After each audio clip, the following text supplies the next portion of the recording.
একটা গল্প শোনাই আপনাদেরকে, জ্ঞান বাড়বে। এক বাদশা কোনো কাজ করতে গিয়ে এদিকে মেরেছে, চোটে আঙুলটা কেটে পড়ে গেছে। তো বাদশার আঙুল কেটে গেছে, পূজারা সব কেঁদে দেশ ভাসিয়ে দিলে। আর বাদশার সামনে এসে বলছে, হুজুর ওই আঙুলটার থেকে যদি আমার কলিজাটা কেটে যেত তো ভালো হতো। এগুলো পাম দিচ্ছে, দরদ লাই।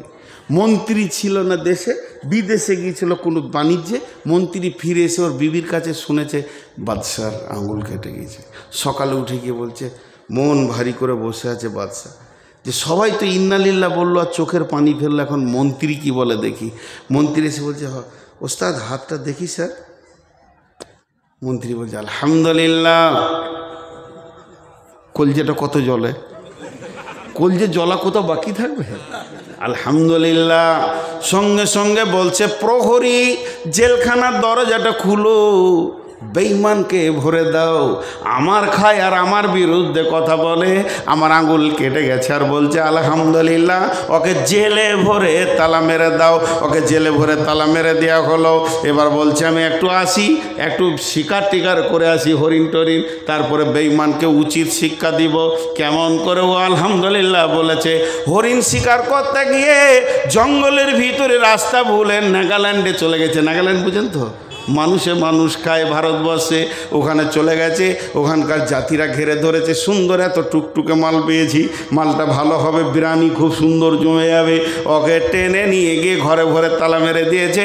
সন্ধ্যার সময় বসে হিসাব করছে, মাংস কে কতটা নিবি। কেউ বলছে মাথা নিব, কেউ বলছে ঠ্যাং নিব।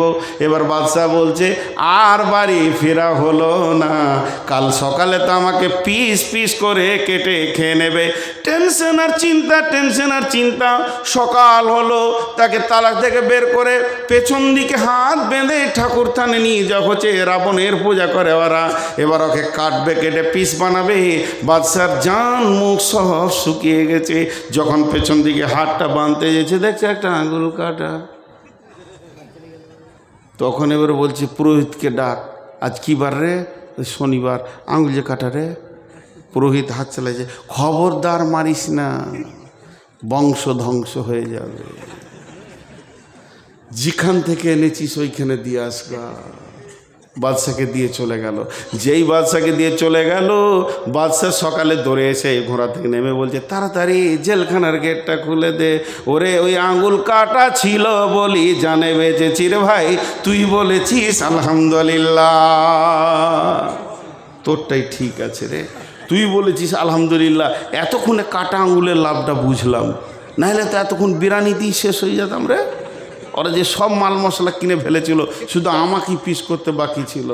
মন্ত্রী বলছে যে এটা কত বড় কথা। মন্ত্রীকে জিজ্ঞেস করছে আলহামদুলিল্লাহ কেন বললি এটা বলতো। বলে হে আমার বাদশাহ, স্যার আপনি ভেবে দেখেন, আপনার বডিতে আল্লাহ 20খানা আঙুল দিয়েছে। কয়টা টোটাল আছে? 20টা। নিয়েছেন আল্লাহ একটা, দিয়েছেন আল্লাহ আপনাকে 19টা। তা আমি হিসাব করে দেখলাম আল্লাহ আপনাকে বেশি দিয়েছেন কম নিয়েছেন, এর জন্যে বললাম আলহামদুলিল্লাহ। জি। তখন এবার মন্ত্রীকে কানে জড়িয়ে ধরে কানে কানে বলছে, তোকে জেলে ভরে দিয়েছিলাম, মাফ করিস। তোকে জেলে ভরে দিয়েছিলাম, মাফ করিস। মন্ত্রী বলছে মাফ কেন করব, জেলে ছিলাম আলহামদুলিল্লাহ। যদি আপনার সাথে যেতাম আমার তো আঙ্গুল কাটা নাই, আমার তো আর ফিরা হতো না। তাই জেলটা আমার জন্য আলহামদুলিল্লাহ। জি ভাই। আল্লাহ তাবারক ওয়া তাআলা বলছেন, তোদের মালের হিসাব আমি নিব, একটা টাকা আমার টাকা বেঈমানি করবি না। আর আল্লাহ তাবারক ওয়া তাআলা রাসূল বলছেন, এটা তো একদিকে গেল, আর একদিকে একটা নিয়ে আসেন। বিসমিল্লাহির রহমানির রহিম, মান কাতা মিরাসা ওয়ারিসিহি কাতা আল্লাহু মিরাসাহু ইয়াউমাল কিয়ামাতি ফিল জান্নাহ। বিশ্বনবী বলছেন, কেউ যদি মালের বেঈমানি করে, ছোট ছেলেকে লিখে দেয়, বেটাদেরকে লিখে দেয়, মেয়েকে ফাঁকি দেয়, বড় ছেলেকে ফাঁকি দেয়, এই যে মালের ওয়ারিসকে গোলমাল করে, আল্লাহ তার জান্নাতকে কেটে ও খেয়ে দিয়ে দেবে। আমি 40 বিঘে জমির মালিক, 50 বিঘে জমির মালিক, 200 বিঘে জমির মালিক, আসলে জমি আমার নয়, জমির মালিক আল্লাহ। আর আমার ওরসে আমার বিবির পেটে কটা হবে আর সেই জমির ভাগ কে নেবে এটা আল্লাহ করে দিয়েছে। অতএব আল্লাহর কলমের বাইরে আমাদের কলম চালানো যাবে না।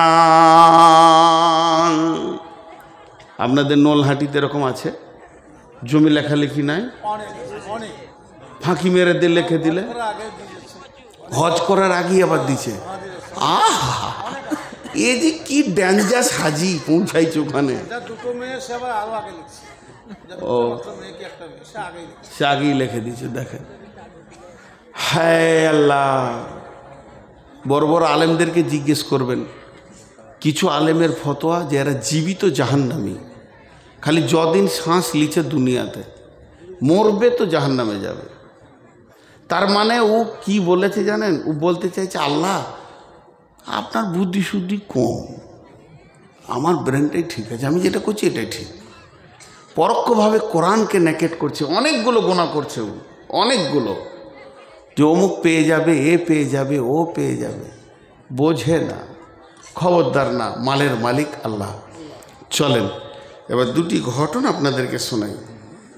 হযরতে ওসমান গনি রাদিয়াল্লাহু তাআলা আনহু মদিনার হাটে নিজে গম বিক্রি করতে গেছেন। হযরতে ওসমান গনি রাদিয়াল্লাহু তাআলা আনহু মদিনার হাটে নিজে গম বিক্রি করতে গেছেন। আর খলিফার গম ঝরঝরে তত্তরে আয়নার মতো গম, কোনো ভেজাল নাই। আমিরুল মুমিনিন খলিফাতুল মুসলিমিন হযরতে ওসমান গনি নিজে দাঁড়িয়ে আছেন। এবার পাইকাররা আসে, বলে কি দাম? পাইকাররা আসে, বলেন হুজুর কত লাগবে, কি দাম লাগবে? উনি খালি একটা কথা বলেন, এখনো সময়ই হয়নি, আর একটু বেলা হোক, আপনারা ঘুরে আসেন, বিক্রির জন্যই তো এনেছি, তো বেচে দিব। অতএব একটু ঘুরে আসেন, একটু ঘুরে আসেন, একটু ঘুরে আসেন, একটু ঘুরে আসেন। বেলা উঠে গেছে, এমন সময় হাটে একটা দল ঢুকছে। বহু দূর থেকে তারা মরুভূমিতে হেঁটে এসেছে, ক্লান্ত শ্রান্ত হয়ে। তাদের চেহারাগুলো কেমন, গালগুলো ঢুকে গেছে, চোখ ঢুকে গেছে, মাথায় কখন চিরুনি করা তো দূরের কথা, কোন যুগে তেল নিয়েছে তারা জানে না। হাড়গুলোর পিঠে লেগে গেছে, পেটটা ভিতরে লেগে গেছে, তাদের হাড়গুলো গোনা যাচ্ছে। তার মানে না খাওয়া একদম এই রকম অবস্থার মানুষ। তাদের মধ্যে নারী আছে, পুরুষ আছে, শুধুমাত্র ইজ্জত ঢাকা, ছোট্ট মতো একটা হাতে গামছা, আর তো কিছু নাই। শিশু আছে, বৃদ্ধ আছে, নারী আছে, পুরুষ আছে, যুবক আছে, লাইন দিয়ে ওই হাটে ঢুকছে।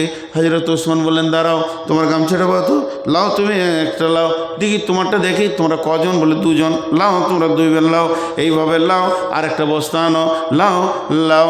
দিতে দিতে দিতে দিতে দিতে দিতে গম শেষ, তারাও শেষ। গমগুলোকে তারা মাথায় বেঁধে নিয়ে আবার মরুভূমির বুক চিরে হাঁটতে শুরু করলো। বড় বড় পাইকাররা এসে বলছে, আমিরুল মুমিনিন খলিফাতুল মুসলিমিন, আপনি রসুলের জামাই হয়ে কাজটা কেমন করে করলেন? ওদের তো পেটে ভাত জুটে না, কত দাম আপনাকে দিয়েছে, যে দামের বিনিময়ে আপনি ওটাকে বিক্রি করলেন, আমরা তো এত দাম দিতে চাইলাম, আমাদেরকে কেন দিলেন না? হযরত ওসমান বললেন, বন্ধু রে, আজকের গমটা আমি আল্লাহর জান্নাতের বিনিময়ে বেচে দিয়েছি।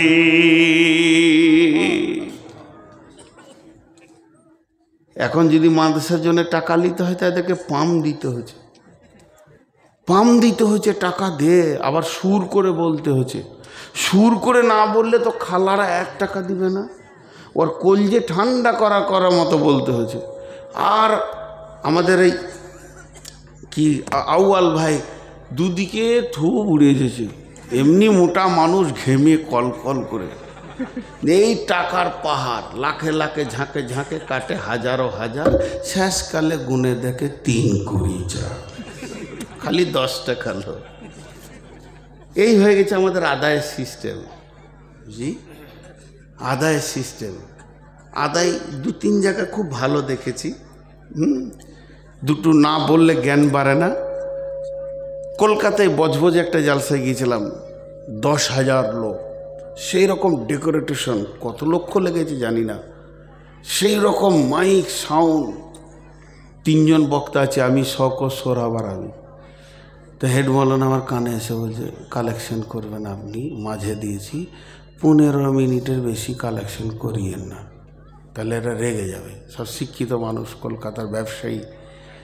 15 মিনিটের টোটাল কালেকশন হলো আর 3500 না 4000, 1000, 500, 100, 200। তাই আমি বলছি কী হবে রে, মাসে চলবে কী করে এত বড় মাদ্রাসা? খেতে মন দিয়েছে না, আমাকে শওকত সাহেবকে নিয়ে গেলেন, চলো চলো খেলেন। তো হেড মৌলানার মনে কোনো টেনশন নেই, হাসছে ঘুরছে। মানে কী ব্যাপার, খাওয়ার খেয়ে থাকতে না পেরে হেড মৌলানাকে বলছি ভাই এই 2500-3000 টাকায় মাসা চলবে? বলছে না, আমাদের নগদ কালেকশন হয়েছে 36 লক্ষ টাকা, আর বাকি তো আছে আরও 20-50 লাখ। এটা বাচ্চা ছেলেরা দিয়েছে একটা, বাস। ওদের সিস্টেম কি, তোমার ঘরে যখন শালির বিয়ের কার্ড আসে, শালার বিয়ের কার্ড আসে, বন্ধুর বিয়ের কার্ড আসে, তোমার বিবেকের চেতনা হয় যে কি দিব না দিব, তুমি রেডি হও। আর মাদ্রাসার জালসার কাগজ পৌঁছে তোমার বিবেক নাই যে ওখানে আমি 200 টাকা 500 টাকা দিব। তো যেদিন জালসার ডেট তার 3 দিন আগে পর্যন্ত এলাকার লোক সব টাকা নিজে এসে মাসে দিয়ে চলে গেছে। বলছে খালি বসে থাকতে হয় 2টা মৌলবীকে, ওরা চেক নেবে আর কি, 5000 একটা চেক দিয়ে দিলে। হ্যাঁ হ্যাঁ হ্যাঁ হ্যাঁ, তো কি সুন্দর সিস্টেম। আর আমাদের শক্তিগড় এখানে আমরাই বলে একটা গ্রাম আছে, 150 লোক বসে আছে, আর ইমাম সাহেব খালি আমাকে খুঁজছে মসজিদটা গোটা করতে হবে। আর 15 বছর আগে তখন ইঞ্জিনিয়ার বলে গেছে 7.5 লক্ষ টাকা লাগবে, অন্তত 10 লাখ টাকা করেন। আচ্ছা 150 লোকে 10 লাখ কালেকশন হবে? জানটা জ্বলে যেতে। আর ইমাম সাহেব বলছে আপনি উঠে যেন না হবে। তো যাক, ওই গাঁয়ে বাস করার আইডিয়া আছে। একটা যুবক উঠে বলছে আমাদের গাঁয়ে 7খানা বংশ আছে, তো যদি 10 লাখ লাগে তো 7 ভাগের 1 ভাগ আমি দিয়ে দেবো, হয়ে গেল। আর একজন উঠে বলছে হুজুর মাইক ছেড়ে দেন, ও ইট যা লাগবে আমার, শুরু থেকে শেষ। মিস্ত্রি বলবো আর ইট লাগবে না, সেই দিন ইট বন্ধ হবে। একজন বলল বালি আমার, একজন বলল সিমেন্ট আমার, একজন বলল পাথর আমার, একজন বলল রড আমার, একজন বলল ফার্নিচার আমার, একজন বলল মার্বেল আমার, একজন বলল মিস্ত্রি আমার, একজন বলল লিভার আমার। মসজিদে যা ছিল রং পর্যন্ত হয়ে গেল। ইমাম সাহেব বলছে এবার ছেড়ে দিই, শেষ দোয়া করে। বলছে না, আর একটা মাল আছে। ওকে ধরে আনতে গিয়েছে, ও আসে না এখন। তারপর চলে এলো।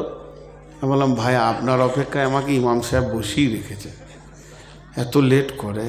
বলছে আচ্ছা ঠিক আছে, ওই যে মালটা দিবে বলেছে ওই টাকাগুলো নিয়ে মসজিদের নামে ব্যাংকে ভরে দেন, কাল থেকে মসজিদটা গোটাই আমার আছে। এদের জন্য বায়ানো হয় নাই, সুর করে দিতে হয়নি, পাম দিতে হচ্ছে আমাদেরকে।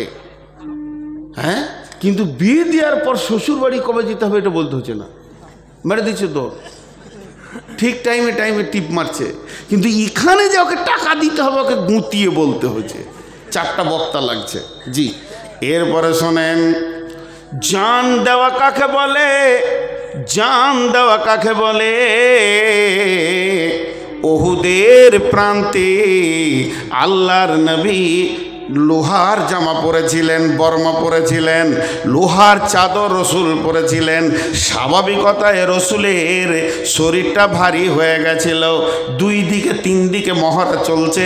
কোনো দিন যদি আমার সঙ্গে ওহুদের প্রান্তে যান, নবীজি কোথা ছিলেন এবং আমির হামজার লাশ কোথা ছিল, হজরতের জারিরের লাশ কোথা ছিল, কোন কোনে ডিউটি ছিল, এগুলো একটা একটা করে তিলে তিলে তিলে তিলে বুঝিয়ে দেবো বন্ধু। এবছর রমজানে যাচ্ছি উমরাতে, আবার হজে যাচ্ছি, হজের পরে 3খানা গ্রুপ নিয়ে যাব ইনশাআল্লাহ। মানুষ বুঝেছে নূর মোহাম্মদের সঙ্গে যাব, খেতে না পায়, বিছানা না পায়, অন্তত ইতিহাসগুলোকে গ্রহণ করে নিয়ে আসবো। এবার আল্লাহর নবী উঠতে চাইছে একটা পাথরে, শরীরটা একটু ভারী। হযরতে তালহা নজর করে দেখে নিয়েছেন যে এই যে যুদ্ধের মহড়া চলছে, নিশ্চয়ই নবীজি ওই পাথরে উঠলে ইসলামের গুণের লাভ হবে। তো নবীজি উঠতে পারছেন, একটা সিঁড়ি দরকার, তা তাড়াতাড়ি করে একটা পাথর এনে পায়ে দিলেন, জিন না। হযরতে তালহা লম্বা হয়ে শুয়ে পড়লেন, দিয়ে বললেন, ইয়া রাসূলুল্লাহ, আপনি আমার বুকে পা রেখে উঠে যান, আমার বুকে পা রাখেন। জি, একটা লোক খালি বলতো, এ আল্লাহ, আমি যদি সাহাবী হতাম রসুলের খিদমত করতাম, এ আল্লাহ আমি সাহাবী হলে রসুলের খিদমত করতাম। 20 বছর ধরে খালি কাঁদছে, কত রসুলকে ভালোবাসে।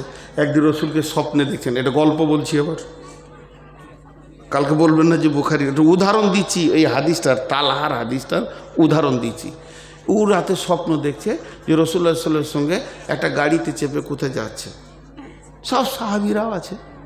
ও ওর কপালে জুটে গেছে, যে দেখছে এক জায়গায় রাস্তাটা কাটা, তো চাকটা তো ওখানে বসে যাবে। ও আগে লাফ মেরেছে, আজকে সুযোগ পেয়েছি, খিদমত করব। মারলো তোর ইট খুঁজতে, কোথায় ইট পাবো, এখানে দিয়ে দেবো, চাকটা পেরিয়ে যাবে। ইট নিয়ে যখন ওখানে আসছে, তখন দেখছি দুজন সাহাবী নিজে শুয়ে গেছে, গাড়িটা পেরিয়ে গেল।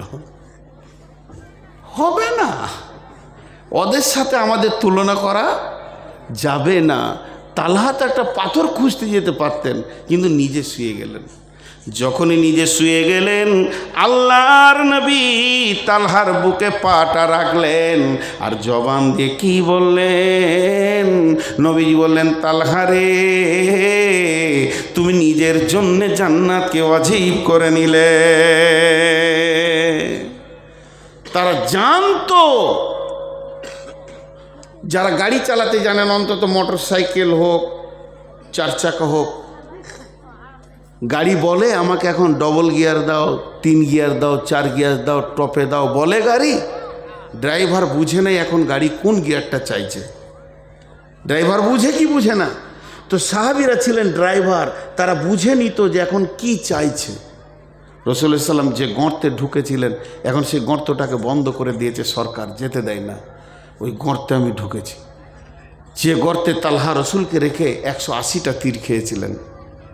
এত সুন্দর গর্তটা, আমি ঢুকেছি, আমার বিবি ঢুকেছে, আমার মেয়ে ঢুকেছে।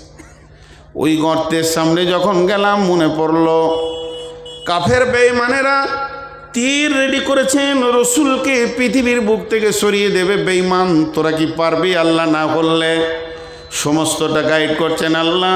এমন সময় তালহা দেখে নিয়েছেন ওই দিক থেকে অজস্র তীর রসুলের দিকে আসতে রয়েছে।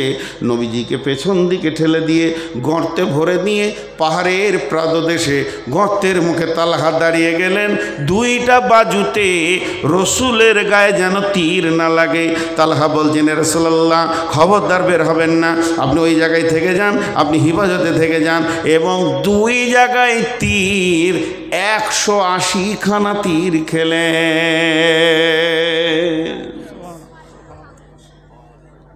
টাকা লাগবে না মাদ্রাসা করতে, দেন তো বিলাট কটা।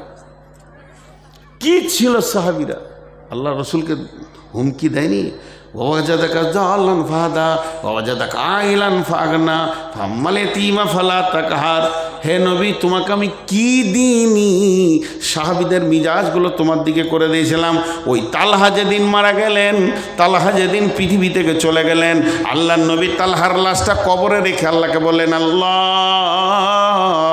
যেদিন ইসরাফিল সুর ফুঁকবে, তালহা কিয়ামতের মাঠে উঠবে, তুমি তালহাকে দেখে হাসবে, আর তালহা তোমাকে দেখে হাসবি। জীবন কি, কখন কি দিতে হয় আমরা জানি না। আব্দুল্লাহ জুলবাদে জাইনের ঘটনা, জি, আব্দুল্লাহ, ওর আসল নাম ছিল আব্দুল উজ্জা। ওর বাপ মারা গিয়েছিল, চাচার কাছে মানুষ হয়েছে, মা বিধবা, চাচা অনেক টাকাওয়ালা। গোপনে গোপনে রসুলের কাছে ঈমান নিয়ে চলে এসেছে। অনেক লম্বা ঘটনা, ছোট করে বলছি। ওর চাচা যখন জানতে পারলো আব্দুল উজ্জা ঈমান এনেছে, আব্দুল উজ্জা, জি চাচা, তুই বেঈমান হয়ে গেছিস, মানে ওদের হিসেবে। বলে না, বেঈমান হয়নি, বরং ঈমান এনেছি। প্রকাশ করে দিল। ছাড়বি? বলে না, মহাসত্যকে ছাড়া যায় না। শুধু ছাড়া তো দূরের কথা, আবার চাচাকে কি বলছে দেখেন, চাচা তুমিও ইসলাম গ্রহণ করলো। কি দাওয়াত! বলছে বাড়ি থেকে বেরিয়ে যাও, যদি মোহাম্মদের দিন না ছাড়বি তোকে সমস্ত মাল থেকে তোকে একদম বহিষ্কার করা হবে, সমস্ত মাল থেকে মেহরুম করা হবে। আব্দুল্লাহ নাম রেখেছিলেন নবীজি, ওই ছেলেটার নাম নবীজি যেদিন কালেমা পড়ান বলেন, আব্দুল্লাহ তুমি আর আব্দুল উজ্জা নও, আমি তোমার নাম রাখলাম আব্দুল্লাহ। আব্দুল উজ্জা, উজ্জা ঠাকুরের গোলাম, আমি রাখলাম তোমার নাম আব্দুল্লাহ। আব্দুল্লাহ মানে আল্লাহর গোলাম। বিশ্বনবী ইসলাম শিখাচ্ছেন, দিন শিখাচ্ছেন মসজিদে নববীতে সাহাবীদেরকে। আর ও দুইখানা আপনার একটা কম্বল ছিঁড়ে অর্ধেক গায়ে অর্ধেক পাছায় নিয়ে নুড়ি সুড়ি হয়ে দরজার পাশে বসে আছেন। যখন নবীজি বেরিয়ে আসছেন, দেখি বল কি ব্যাপার আব্দুল্লাহ? আব্দুল্লাহ বললেন, ইয়া রাসূলুল্লাহ, আল্লাহকে পেয়েছি, রসুল পেয়েছি, দিন পেয়েছি, সর্বস্ব মালকে লাত মেরে চলে এসেছি। ও দয়ার নবী গো, আমার কালেমা আনার অপরাধে এই অপরাধ, চাচা আমাকে ন্যাংটা করে বাড়ি থেকে বের করেছে, সমস্ত শরীরের কাপড় সোনা দানা কেড়ে নিয়েছে, শুধু তাই নয় লুঙ্গিটাও কেড়ে নিয়েছে। আমি যুবক, আমি অ্যাডাল, আমি ব্যাচেলিয়র। মায়ের কাছে গেলাম, মা তুমি আমাকে মাফ করে দাও। মা চোখে হাত দিয়ে কম্বলটা ছুঁড়ে দিল, ওই কম্বলটা আমি গায়ে আর পাছায় জড়িয়ে নিয়েছি। নবীজি আব্দুল্লাহকে বললেন, তুমি আসাবে সুফাদের ভিতরে থাকো। আসাবেদের সুফাদের ভিতরে জোরে জোরে কোরআন পড়তো, এর জন্য নবীজিকে অভিযোগ করা হলো। আব্দুল্লাহ জোরে জোরে কোরআন পড়ে। নবীজি বলছেন, আব্দুল্লাহ জোরে কোরআন পড়বে রে, তোমরা সহ্য করে নাও। শুধু কোরআনের মহব্বতে অনেক বড় ত্যাগ করে বেরিয়ে এসেছে রে, অতএব আব্দুল্লাহকে কেউ তোমরা রুখবে না। চলে এলো তবুকের যুদ্ধ। দেখেন দান কাকে বলে। তবুকের যুদ্ধতে এলান করে দিলেন আল্লাহ রসুল, যার কাছে যা আছে মসজিদে নববীতে জমা করো। হঠাৎ অভিযান, মাল চলে আসছে। সাহাবীরা, ইয়া রাসূলুল্লাহ এটা আমার, ইয়া রাসূলুল্লাহ এটা আমার। উমর আনছেন, আবু বকর আনছেন, আলী আনছেন, সবাই নিজের নিজের মাল মসজিদে ঢেরি লেগে যাচ্ছে, মালের চুর শুরু হয়ে গেছে। আব্দুল্লাহ খালি একবার উঠছে আবার বসছে। আমার দিকে তাকান, আব্দুল্লাহ একবার করে উঠছে আর বসছে। লাও, বাংলাদেশি এসছে, তার দেখতে হবে না, আমি তো ইন্ডিয়ান রে ভাই, বাংলাদেশে এইটুকু দেশ, আপনারা একটু ধ্যান দেন। উঠছে বসছে, উঠছে বসছে, ভিতরে যেন একটা বেচৈন ভাব। কথাটা বোঝাতে পারলাম? ঠিক এমন সময় রসুল বলেন, আব্দুল্লাহ তুমি, যেই বলেছে তুমি, সঙ্গে সঙ্গে কেঁদে বলছেন, ইয়া রাসূলুল্লাহ আমার কাছে একটা খেজুর নাই যে আমি দান করি, আজকে আমি এই আমলে শরীক হয়ে যায়। দয়ার নবী গো, আমার জানটাকে আপনি মোতার জন্য কবুল করে নেন। আব্দুল্লাহকে নবীজি বললেন, চলো তুমি কবুল হয়ে গেছো। যখন আব্দুল্লাহ মোতার জন্য বেরিয়ে যাচ্ছেন, বিশ্বনবী বললেন, আল্লাহ আমি আব্দুল্লাহর রক্তকে বেঈমানদের জন্য হারাম করে দিলাম। এই কথা যখনই বললেন, তো আব্দুল্লাহ ডুকরে কেঁদে উঠলেন, ও দয়ার নবী গো, আমাকে রক্ত কেন আপনি হারাম করলেন? আমি তো শহীদ হওয়ার আকাঙ্ক্ষায় যাচ্ছি। লম্বা ঘটনা। এই আব্দুল্লাহ খোলা আকাশের নিচে কয়েকদিন মহড়া করেছিল যোদ্ধার, তার জন্য তার জ্বর হয়ে গেছিল। জ্বরে আক্রান্ত হয়ে যখন মারা গেল, ওই লাশ আনা হলো এবং বিশ্বনবী জানাজা পড়লেন। বিশ্বনবী আব্দুল্লাহর লাশকে কবরে রাখলেন এবং আল্লাহকে বললেন, আল্লাহ আমি আব্দুল্লাহর উপরে খুশি আছি, তুমিও খুশি হয়ে যাও। 5 মিনিটের বেশি থাকবো না।